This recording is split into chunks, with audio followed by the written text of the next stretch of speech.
Learning with Wasim में good evening, welcome. इस ख्वाहिश और दुआ के साथ हमेशा खुश रहें, मुस्कुराते रहें। जैसा कि आपने अक्सर सुना होगा लोगों से कि पाकिस्तान की तरक्की ना करने का एक राज़ ये है कि यहाँ डिक्टेटरशिप रही। इसी तरह आपने ये कमेंट्स भी सुने होंगे कि यहाँ तरक्की ना करने की वजह यहाँ की सुस्त रवि है, यहाँ लेबर्स का काम ना करना है, यहाँ महंगाई का होना है, यहाँ मुख्तलिफ़ यूटिलिटीज़ का महंगा होना है।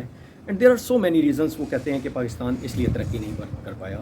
लेकिन क्या आप जानते हैं कि दुनिया में एक मुल्क ऐसा भी था जो हमारे से 2 साल बाद आज़ाद हुआ, और वहाँ भी उनकी जो मेन प्रोडक्शन थी वो ओपियम थी। तो सुस्त भी थे और अनएजुकेटेड भी थे।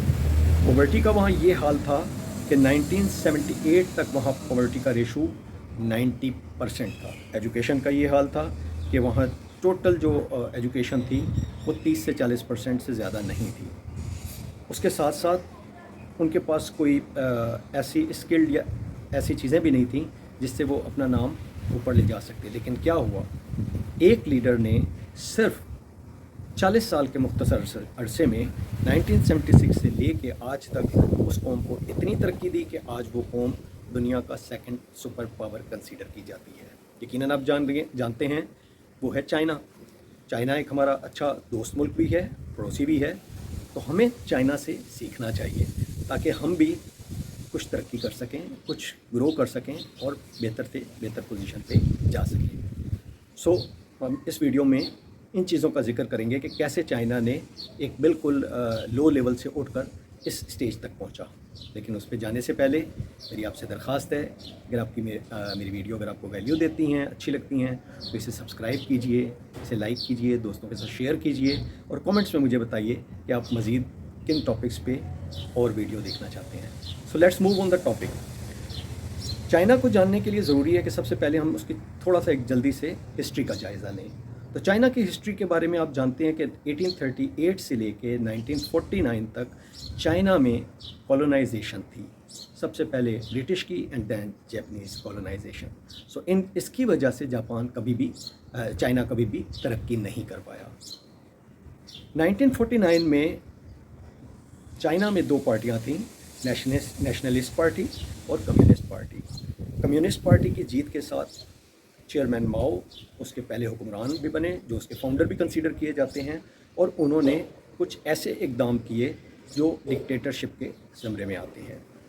उन्होंने ग्रेट लीप फॉर्मेशन लैंड के लिए की, जिसमें उनका नज़रिया ये था कि ज़मीन जो है वो सारी हुकूमत की होगी और उसमें किसान काम करेंगे, लेकिन किसान सारी की सारी प्रोडक्शन जो है वो हुकूमत को देंगे और हुकूमत ही उसका कंट्रोल संभालेगी। दूसरा उन्होंने काम किया कल्चर रिवोल्यूशन का, जिसमें उनका कहना ये था कि रेड गार्ड्स होंगे जो कि हर चीज़ को कंट्रोल में रखेंगे और जितने भी नौजवान होंगे वो उस रेड गार्ड्स का हिस्सा होंगे, उस आर्मी में हिस्सा लेंगे और देन वो ये सारी प्लानिंग गवर्नमेंट की जो है उसको निचले लेवल पे ट्रांजिशन देंगे। सो होता क्या है, किसान के पास कोई मोटिवेशन नहीं होती, उसको पता है मैं जो कुछ उगाऊंगा वो गवर्नमेंट ले लेगी। इंडस्ट्रियलाइजेशन में कोई किसी को दिलचस्पी नहीं होती, क्योंकि उनको भी ये पता है कि हमारी जो भी प्रोडक्शन आएगी उसमें हमें कोई शेयर नहीं मिलेगा। तो सेंस ऑफ ओनरशिप ख़त्म हो जाती है, जिसका रिज़ल्ट क्या होता है कि 1976 के आते आते चाइना इंतहाई बदहाल हो जाता है।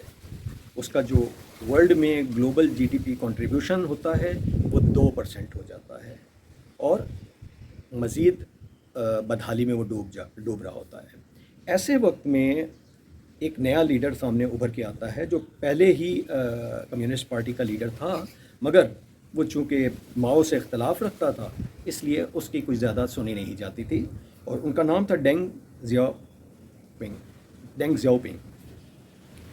ज़ियाओपिंग ने 76 में जब मुल्क को संभाला तो मुल्क की ये हालत थी कि मुल्क की टोटल जीडीपी जो वर्ल्ड में थी वो 2% उसकी कंट्रीब्यूशन थी, और इनके आने के कुछ अरसे बाद आज चाइना में जीडीपी ग्लोबल जीडीपी का 18% है।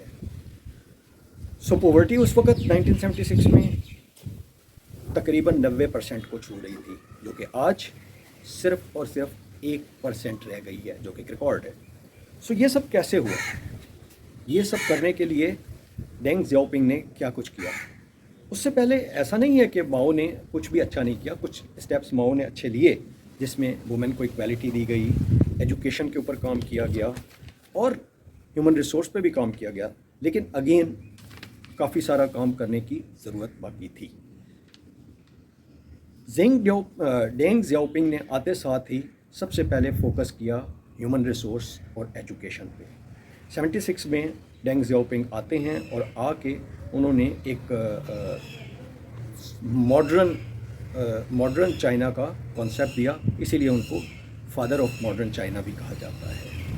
سو ماؤ کے زمانے میں انتہائی ٹائٹ گورننس تھی، جس میں کسی کو کوئی اختیار نہیں تھا اور ساری چیزیں گورنمنٹ کے لیول پہ ہی سینٹرلائزڈ ہوتی تھی۔ تو انہوں نے آ کے اس کو ڈی سینٹرلائز کیا اور پاورز کو نچلے لیول تک ٹرانزیشن کیا تاکہ لوگ بہتر طریقے سے پرفارم کر سکیں۔ سب سے پہلے انہوں نے دیکھا کہ ایگریکلچر سیکٹر جو ہے اس میں چائنا بہت پیچھے ہے، تو انہوں نے کیا کیا کہ ایک کانسیپٹ دیا جس میں گورنمنٹ ہی آنر تھی زمینوں کی، لیکن کسانوں کے پاس یہ پاور تھا کہ اگر وہ ایکسس پروڈکشن اگاتے ہیں تو گورنمنٹ کو ایک پرٹیکولر حصہ دینے کے بعد باقی پروڈکشن وہ خود بیچ سکتے ہیں اور اس کو اپنے استعمال میں لا سکتے ہیں۔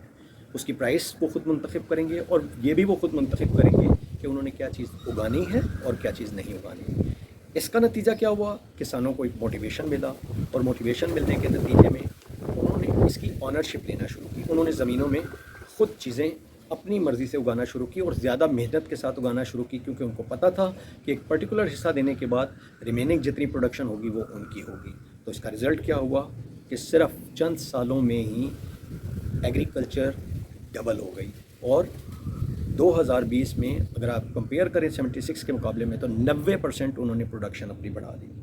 یہی same formula formation of management کے نام سے انڈسٹریز میں بھی اپلائی کیا گیا۔ وہاں بھی آپ کی اسکل لیبر، آپ کی لیبر کو، مینیجر کو اور ان کو پاور دی گئی کہ وہ اپنی فیکٹری کو خود چلائیں، وہ خود ڈیسائیڈ کریں کیا بنانا ہے، کیسا بنانا ہے، کس کوالٹی کا بنانا ہے اور کتنے پہ سیل کرنا ہے۔ ایون اپنی لیبر کی سیلری کیا رکھنی ہے، مینیجرز کی سیلری کیا رکھنی ہے، یہ ساری چیزیں بھی وہ خود ڈیسائیڈ کریں۔ تو اس کا رزلٹ کیا ہوا کہ یہ ان چیزوں سے بیوروکریسی ہٹ گئی اور یہ چیزیں انہوں نے خود کرنی شروع کی۔ ایٹ دا اینڈ کیا ہوا؟ آنرشپ ان کو مل گئی، ان کو فیل ہوا کہ یہ ہماری اپنی فیکٹری ہے، یہ ہماری اپنی انڈسٹری ہے، تو انہوں نے ایک سینس آف آنرشپ ان میں آیا، انہوں نے آنرشپ لی۔ آنرشپ لے کے جب کام کریں گے تو ڈیفینیٹلی اس میں آپ کی کوالٹی بھی بہتر ہوگی اور اس میں آپ کی پروڈکشن بھی بہتر ہوگی۔ تو یہی ہوا۔ تیسرا کام جو انہوں نے کیا وہ ایجوکیشن پہ کیا۔ ایجوکیشن پہ انہوں نے سب سے پہلے یہ کیا کہ 9 سال کی کمپلسری ایجوکیشن ہر بچے کے لیے لازمی قرار دی گئی۔ اور یہ ایجوکیشن وہ ایجوکیشن نہیں تھی کہ جو ایک ہمارے پاکستان میں بھی جس طرح ایک گورنمنٹ لیول پہ ایجوکیشن دی جاتی ہے اور جس میں شاید نصاب جو ہے وہ 1 صدی پرانا پڑھایا جاتا ہے، ایسا کچھ نہیں تھا۔ لیٹسٹ ایجوکیشن انہوں نے رائج کی اور لیٹسٹ ایجوکیشن کے ساتھ ووکیشنل ایجوکیشن بھی کمپلسری قرار دی گئی تاکہ ایسی اسکلڈ اور ایسی ورک فورس تیار ہو جو آنے والے وقت کو فیس کر سکے اور آنے والے وقت کے مطابق کام کر سکے۔ اسی کے ساتھ ساتھ انہوں نے TBE کا کانسیپٹ دیا جس کو ہم کہتے ہیں ٹاؤن اینڈ ولیجز انٹرپرینیورشپ۔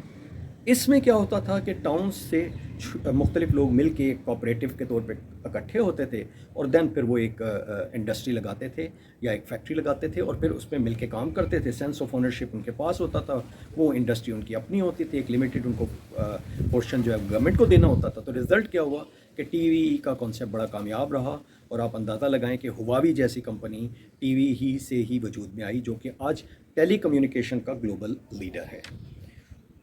ان سب چیزوں کے ساتھ ساتھ ایک اور کام جو کیا گیا جس کو میں کہتا ہوں اپنے مختلف میں ویڈیوز میں بھی بتاتا رہا ہوں کہ ہیومن ڈیولپمنٹ پہ بہت زیادہ کام کیا گیا اور ہیومن ڈیولپمنٹ پہ کام کرنے کے لیے ریسرچ انسٹیٹیوٹس بنائے گئے، سائنٹیفک ریسرچ سینٹرز بنائے گئے جہاں آپٹکس، جینیٹکس، فزکس، کمپیوٹرز اور ہر وہ چیز پڑھائی گئی جو آنے والے وقتوں میں ان کو لگتا تھا کہ ضروری ہے۔